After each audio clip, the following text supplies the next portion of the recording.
ఈ బిజినెస్ ఏదైనా మీ ఊర్లో ప్రమోషన్ చేయాలంటే అది సుమన్ టీవీతోనే సాధ్యం. ఇప్పుడే సంప్రదించండి. Welcome to Suman TV. నేను మీ సీమ. ఉత్తరాంధ్ర కలపవల్లి విజయనగరం ప్రజల ఆరాధ్య దైవం విజయనగరం బయటకెళ్ళి అమ్మవారి ఆలయంలో ఉన్నాం. ఆలయం యొక్క విశిష్టత అలాగే అమ్మవారి యొక్క జాతర గురించి కూడా అడిగి తెలుసుకుందాం రండి.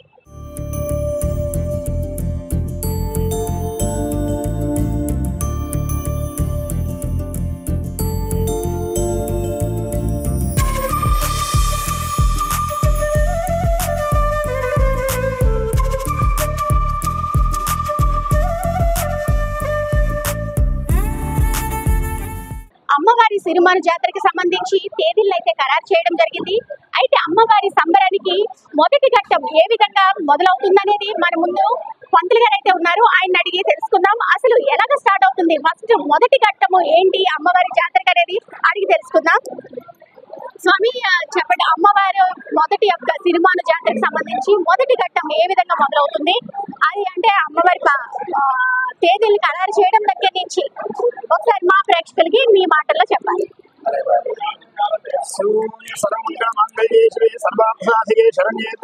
గౌరీ నారాయణి నమోస్తుతే. ఉత్తరాంధ్ర కల్పవల్లి కోరిన కోరికలు తీర్చే ప్రార్థల్లి మన శ్రీ పైడితల్లమ్మ వారి యొక్క జాతర మహోత్సవాలు ప్రకటించడం జరిగింది.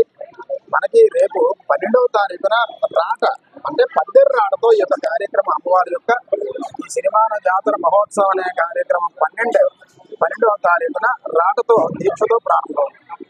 ఈ యొక్క దీక్ష అమ్మవారి యొక్క దీక్ష 12వ తారీఖు భాద్రపద బహుళ పంచమి శుక్రవారం మండల దీక్ష ప్రారంభమవుతుందండి. చంద్రగుడి దగ్గర ఉదయం 8 గంటలు ప్రారంభమవుతుంది.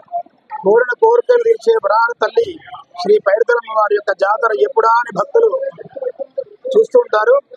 ఆ ఘట్టం మనకి రానే వచ్చింది. శ్రావణ మాసంతోనే అమ్మవారి యొక్క దేవస్థానం పెద్ద పండగ వాతావరణాన్ని శోభని కూడా సంతరించుకుంది. మరి ఈ భాద్రపద మాసంలో ఈ యొక్క 12వ తారీఖున 8 గంటలకి మండల దీక్షతో ఈ కార్యక్రమం ప్రారంభమవుతుంది. భక్తులు మండల దీక్ష ప్రారంభం చేస్తారు.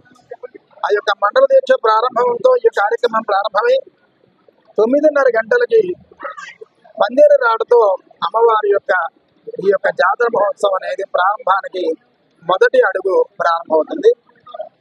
అదేవిధంగా 9:30కి రాట ప్రారంభమైన తర్వాత 11 గంటలకి వనంగుడి దగ్గర మళ్ళా పందిరి రాట వేయడం జరుగుతుంది. దాంట్లో ఈ యొక్క కార్యక్రమం మొదటిగా ప్రారంభమవుతుంది. అదేవిధంగా ఆశ్వీజ శుద్ధ దశమి గురువారం భక్తులు అర్ధమండల దీక్ష స్వీకరించే భక్తులు ఆ రోజున అర్ధమండల దీక్ష భక్తులు స్వీకరణ చేస్తారు. అదేవిధంగా అమ్మవారి యొక్క జాతర మహోత్సవంలో మొదట ఇంకోటి అయినటువంటి తోలేళ్ల ఉత్సవం అనేటువంటిది 6వ తారీఖున సోమవారం తోలేలోత్సవం ప్రారంభమవుతుంది. అమ్మవారి యొక్క సిరిమానోత్సవం 7వ తారీఖున మంగళవారం నాడు అత్యంత వైభవంగా సిరిమానోత్సవం జరుగుతుంది. అమ్మవారి యొక్క సిరిమాన జాతర మహోత్సవాల్లో 14వ తారీఖున మంగళవారం తెప్పోత్సవం మన యొక్క వనంగుడి దగ్గర పెద్ద చెరువు నందు అంగరంగ వైభవంగా సాయంత్రం నిర్వహించడం జరుగుతుంది. వేద సభ కూడా అదే రోజు నిర్వహించడం జరుగుతుంది. అదేవిధంగా 19వ తారీఖు 10 ఆదివారం నాడు కలశజ్యోతి ఊరేగింపు అమ్మవారి యొక్క వనంగుడి నుంచి 5:30 నుంచి వనంగుడి వద్ద నుంచి ప్రారంభమై హుక్కుంపేట ద్వారా ఆ రోజు రాత్రి అమ్మవారి యొక్క గుడిది హుక్కుంపేట వెళ్ళి తర్వాత రోజున అమ్మవారి యొక్క గుడి దగ్గరికి వస్తుంది కలశజ్యోతి. 21వ తారీఖు 10వ నెల మంగళవారం ఉయ్యాల కంబాల ఉత్సవం అమ్మవారికి నిర్వహించడం జరుగుతుంది.